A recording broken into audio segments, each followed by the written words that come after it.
신대래 논문 통계 분석 연구원입니다. 제2강 CBSM 구조와 평가에 대해서 알아보겠습니다. 그림 1-8 보시면요. 스마트 페레스 4.0 CBSM에서 구조 방정식 모델의 구조에 대해서 설명을 하고 있습니다. 이 모델을 잠깐 보시면요. 요 위에 부분, 요 박스 안에는 이제 형성적 측정 모델이에요. 이거는 형성적 측정 모델이고요. 형성적 측정 모델입니다. 그리고 이제 특징이 있는데 여기에 측정 오차가 없어요. 형성적 측정 모델은 CBSM에서 측정 오차가 없어요. 그리고 이 지금 화살표를 이렇게 받고 있다는 걸 보실 수가 있겠죠? 이 측정 변수들이 이렇게 화살표를 주는 거예요. 잠재 변수에. 이런 이제 모형 형태고요. 그 다음에 이제 하나 여러분들도 이해를 하셔야 되는 게 우리 스마트 PLS CBSM에서도 마찬가지로 측정 변수가 바로 이렇게 잠재 변수로 영향을 미치는 이런 관계잖아요. 그러니까 이걸 외생 변수로 볼 수 있는 거예요. 이 상황에서는. 이게 내생 변수로 볼 수 있는 거잖아요. 그래서 이 화살표를 이렇게 받았기 때문에 화살표를 받는 부분에는 항상 구조오차가 이렇게 붙어야 돼요. 구조오차가 이렇게 있다는 거를 기억을 꼭 해주시기 바랍니다. 그리고 이제 외생 변수가 두 개가 이렇게 있는데요. 이 외생 변수 간에는 상관으로 반드시 연결해야 됩니다. 공분산 기준 구조방정식 모델링을 할 때는 외생 변수 두 개 이상이면은 꼭 연결을 해야 돼요. 상관으로. 이거를 우리가 공분산 연결이라고 한다. 그래서 공분산 연결을 하기 때문에 CBSM을 공분산 기준 구조방정식 모델링이다. 이렇게 얘기를 하는 겁니다. 그리고 밑에 거를 이제 보시면은 뭐가 있어요? 밑에 걸 보시면은 이제 요 모델하고 요 모델은 지금 뭐냐면 이제 반영적 측정 모델이에요. 반영적 측정 모델. 이 반영적 측정 모델을 보면은 이제 여기에 측정 변수들이 있고요. 측정 오차들이 이렇게 있어요. 다. 측정 오차들이 다 있고 이 방향이 잠재 변수에서 측정 오차로 이렇게 가고 있어요. 이 방향, 화살표 방향이. 요런 이제 모형을 우리가 뭐라고 부르냐? 반영적 측정 모델이라고 한다. 이렇게 이해를 하시면 되겠고요. 그 다음에 좀 이해를 더 해야 되는 부분은 이제 구조오차 부분이 되겠어요. 구조오차가 이렇게 영향을 받은 변수에는 다 구조오차가 있는 거예요. 여기도 영향을 받았죠? 여기도 있고요. 여기도 영향을 받았죠? 그러니까 여기도 구조오차가 있는 거예요. 이렇게 구조오차가 어떤 외생 변수에서 내생 변수에 영향을 미치는 그런 관계에 있을 때는 내생 변수에는 모두 100% 모두 구조오차가 있어야 된다. 구조 오차가 그려져야 된다는 것을 기억을 해 주시기 바랍니다. 나머지 이런 상황에 대해서는 여러분들이 이 슬라이드를 통해서 잘 읽어보시면 되겠습니다. 우리가 이제 스마트 PLS CBSM을 이제 적용했을 때 그 결과치에 대해서 평가를 이제 해야 되는데요. 첫 번째는 위반 추정치를 검토를 해야 돼요. 오펜딩 에스티메이트를 검토하시고요. 두 번째는 모델 적합도를 평가하시고요.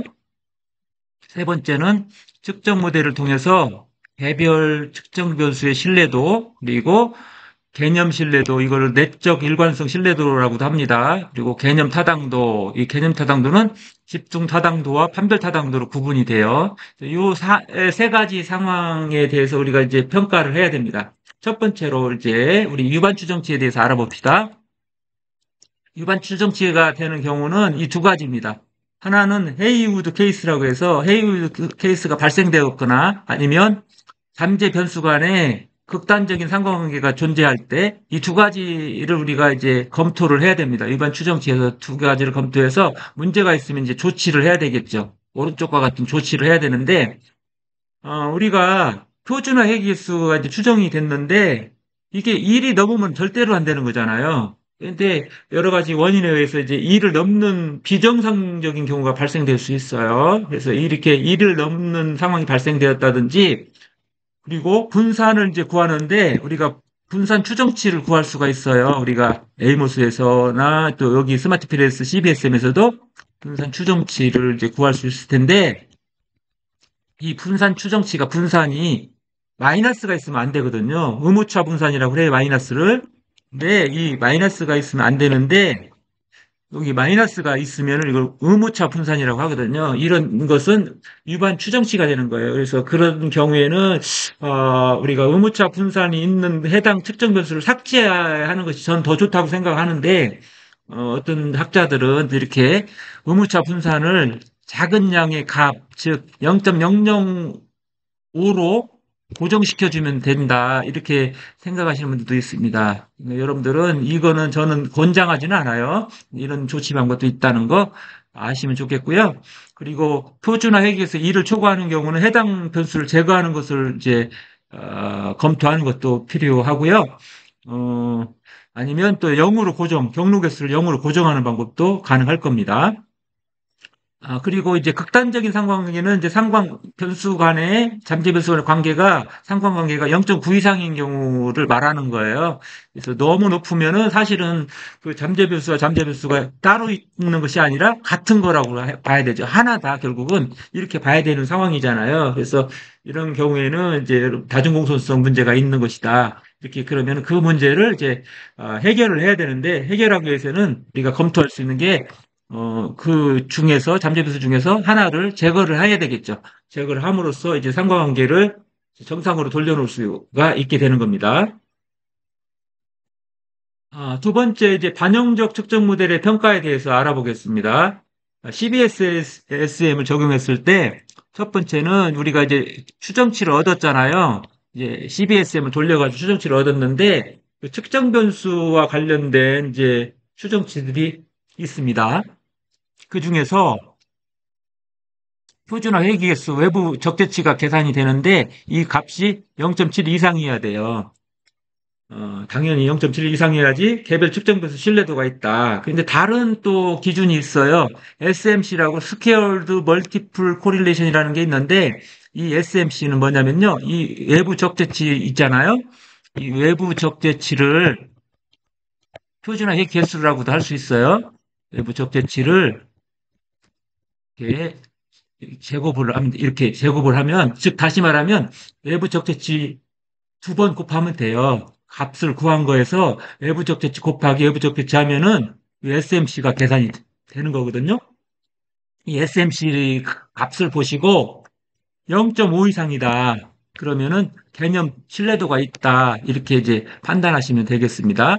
개별 측정 변수의 신뢰도가 있다. 이렇게 판단하는 겁니다. 그 다음에 CR 값을 우리가 또 구해요. CR 값을 구하는데 이 CR 값이 0.7 이상이면은 0.7 이상이면 개념 신뢰도 또는 내적 일관성 신뢰도가 있다. 이렇게 평가하실 수가 있고요. 이런 값이 낮게 나오면 이제 이걸 제거해야 되겠죠. 신뢰도가 낮은 변수를 제거하는 것도 검토를 해야 되겠습니다. 개념 타당도는 이제 집중 타당도하고 판별 타당도로 구분이 되는데 집중 타당도는요, 컨버전트 벌리디티라고 해요. 이거는 AV 값을 우리가 이제 프로그램에 구해줄 거 아니에요. 돌리면 이 AV 값이 0.5 이상, 즉 AV 값이 0.5 이상이면 집중 타당도가 있다. 즉 내가 선택한 어떤 잠재 변수에 대해서 특정 변수들이 잘 설명하고 있다. 이렇게 생각하시면 되겠습니다. 그리고 개념과 개념을 잘 구분해서 설명해 주는 정도가 이제 판별 사상도거든요. 개념이 각각으로서 잘 인정될 수 있는 그런 정도인데 이거는 어떻게 하는 거냐면 판별 타당도는 두 가지로 볼 수가 있는데 하나는 AV 제곱근이 잠재 변수가 상관계수보다 크면 이제 판별 타당도가 있다고 판단하는 거고요. 그리고 HT-MT 비율이 우리가 이제 스마트 PLS 4.0에서 특별히 나오는 비율이에요. 이 비율을 가지고 이 비율이 0.9 미만이면 판별 타당도가 있다. 이렇게 이제 판단하시면 되겠습니다. 조치 사항에 대해서는 오른쪽을 참조하시기 바랍니다. 다음으로는 이제 형성적 측정 모델 평가인데 이 형성적 측정 모델 평가는 엄격하게 적용할 필요가 없어요. 왜냐하면 우리가 CBSM을 스마트 PLS 4.0에서 적용하다 보면 이거를 동시에 추정을 안 해줘요. 이걸 동시에 추정하지 않 한다. 따라서 결과값이 없는데 어떻게 평가를 하겠어요? 좀 어려움이 있다는 거예요. 근데 물론 PLS-SM에서는 이 두 가지를 다 동시에 제공하거든요. 그러니까 PLS-SM에서는 문제가 없는데 스마트 PS 4.0을 적용한다 하더라도 CBSM을 사용하면 역시나 이게 안 돼요. 이 어려움이 있어요. 이 부분 외부적 대치, 외부 가정치 동시에 추정이 안 되기 때문에 평가하기가 어렵죠. 그래서 어쩔 수 없이 우리는 이제 외부 가중치만 나오기 때문에 형성적 측정 변수 평가에서는 외부 가중치에 대해서만 유의적이면 유지시키는 방향으로 이제 우리가 결정을 내리는 거예요. 그래서 우리가 이제 CBSM에서 형성적 측정 모델을 이제 사용하려고 하면은 엄격한 통계적 기준을 적용하기보다는 이론적 정당성을 고려해서 문제가 없다면 이제 형성적 측정 모델에 그냥 사용하는 것을 권유하는 것이 좋겠죠. 그러니까 어떤 형성적 측정 변수를 삭제하지 않고 그대로 이용하는 것이 좋을 것 같고요. 만약에 우리가 또 다른 방법이 또 하나 더 있다면 형성적 측정 모델이 연구 모델에 포함되어 있다면 CBSM보다는 스마트 PLS 4.0을 사용하더라도 PLS-SM을 사용해라. CBSM 적용하는 것보다는 PLS-SM을 적용하는 것이 훨씬 좋다. 이렇게 설명드릴 수 있을 것 같습니다. 구조 모델의 평가입니다. 이제 구조 모델 평가로 왔는데 모델 적합도를 이제 봐야 돼요. 이거는 다음 슬라이드에서 볼 거니까 여기선 지나가겠습니다. 두 번째는 수정된 회귀개수를 가지고 우리가 이제 통계적 유효성을 검토해야 되죠. 그래서 우리가 구하는 건 다 P값이잖아요. P밸류. P값이 우리가 통계 이제 돌려서 구하는 거고, 유의 수준을 이제 우리가 이제 또 정해야 되잖아요. 유의 수준은 우리가 다른 말로는 알파라고 그래요. 알파 수준이라고 하는데, 이거는 기준이 사회과학에서는 알파가 0.05를 대부분 이제 선택하고 있거든요. 아니면 0.01, 아니면 또 0.001 이 세 가지 기준을 이제 알파 기준으로 하는데 이 0.05 사회과학을 기준으로 했을 때 유의 수준이 0.05일 때 P값이 구했는데 이렇게 적을 때 이때는 이제 가설이 채택되는 거잖아요. 가설 채택. 근데 반대로 0.05보다 크면 어떻게 되겠어요? 기각이 되는 거죠. 가설이 기각이 된다. 이거를 이해하시면 되고요. 그 다음에 알자성을 당연히 봐야 되죠. 그래서 외생 잠재 변수들이 예생 잠재 변수들을 설명하는 설명력이 예생 잠재 변수 모두에 다 나타납니다. 그래서 이 설명력을 가지고 이제 모형의 설명력을 여러분들이 잘 이해하고 또 논문에도 표시할 수가 있어야 될 것 같습니다. 자, 마지막 우리 구조모델 평가에서 중요한 거는 이제 법칙 타당도예요. 노멀로지컬 버리디티 이렇게 얘기를 하는데 예를 들어볼게요. 이런 모형이 있다고 합시다.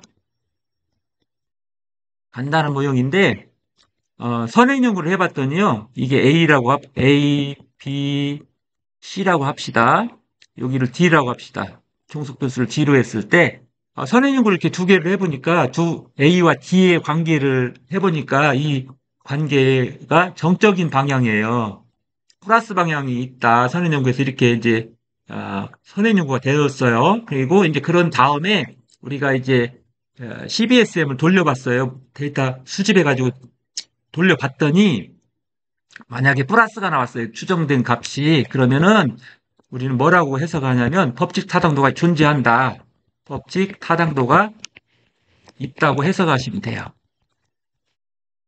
있는 거예요. 근데 만약 여기가 플러스인데 지금 추정된 해규개수를 봤더니 부호가 마이너스로 나왔어요. 그럼 법칙 타당도가 없다고 이렇게 해석을 하시면 되겠습니다. 이제 마지막으로 자, 적합도 지수를 한번 살펴보는데요.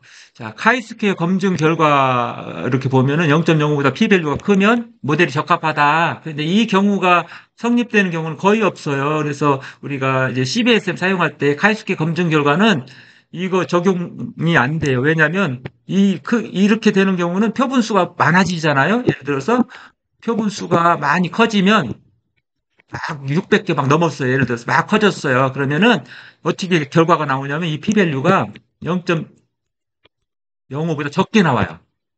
이렇게 적게 나오면 사실은 뭐예요? 모델 적합하지 않다고 얘기를 해야 되잖아요. 근데 이거는 너무 변덕스러운 추정치라고 볼 수가 있죠. 그래서 적용하기 어렵고요. 이거는 결과 그냥 보고만 해주시면 돼요. 이 결과값을. 보고해 주시고, 다만 이거를 카이스퀘어를 DF로 나눈 값을 우리가 Q값이라고 하거든요. 이것이 5 미만이거나 혹은 3 미만, 3 미만이면은 우리가 이제 모형이 적합하다 이렇게 많이 판단을 합니다.